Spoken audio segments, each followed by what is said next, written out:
9 ذی الحجہ کی فجر کا بعد کا وقت ہے اور ہم فجر کی نماز پڑھ چکے۔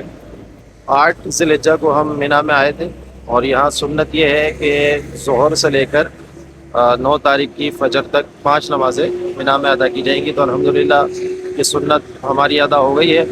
اور اب ہم جو ہے وہ بسوں کے اندر بیٹھیں گے اور انشاءاللہ حج کا رکن اعظم عرفات، میدان عرفات میں جا کر انشاءاللہ وقوف عرفہ کی سعادت حاصل کریں گے۔ ابھی جائیں گے اور ظہر کے بعد انشاءاللہ یہ وقوف عرفہ ہوگا۔ یہ دیکھیں، یہ بسیں آ رہی ہیں اور لوگ اس کے اندر بیٹھ رہے ہیں۔ یہ ہمارے مکتب کی بسیں ہیں، بہت ساری پیچھے لائن سے یہ لگی بھی ہیں اور لوگوں کو تھوڑا تھوڑا کر کے اندر سے باہر نکالا جا رہا ہے، پھر وہ بسوں میں بیٹھ کے انشاءاللہ عرفات کی طرف روانہ ہوں۔ یہ عرفات کی حدود کا آغاز ہو گیا ہے اور یہ بورڈ بھی اس کا لگا ہوا ہے، ہدایت عرفات۔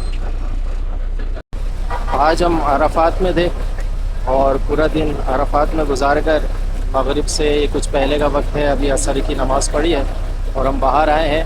اس سامنے جبل رحمت ہے اور اس کے پاس جمع ہوئے ہیں دعا مانگنے کے لیے، اللہ تعالیٰ ہماری دعاؤں پر اپنی رحمت کی نظر فرمائے۔ ہم ابھی اپنے خیمے سے باہر نکل کر آئے ہیں اور یہ بھی ایک چھوٹی سی پہاڑی ہے اور سینکڑوں ہزاروں کی تعداد میں جو ہے نا یہاں یہ دیکھیں لوگ جمع ہیں، اوپر تک لوگ موجود ہیں اور دعا کے اندر سب مصروف ہیں۔ اور یہ سامنے جو ہے بالکل یہ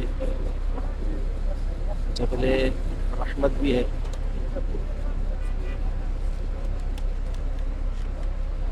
یہ سامنے جبل رحمت ہے، بڑا مبارک پہاڑ ہے یہ سامنے۔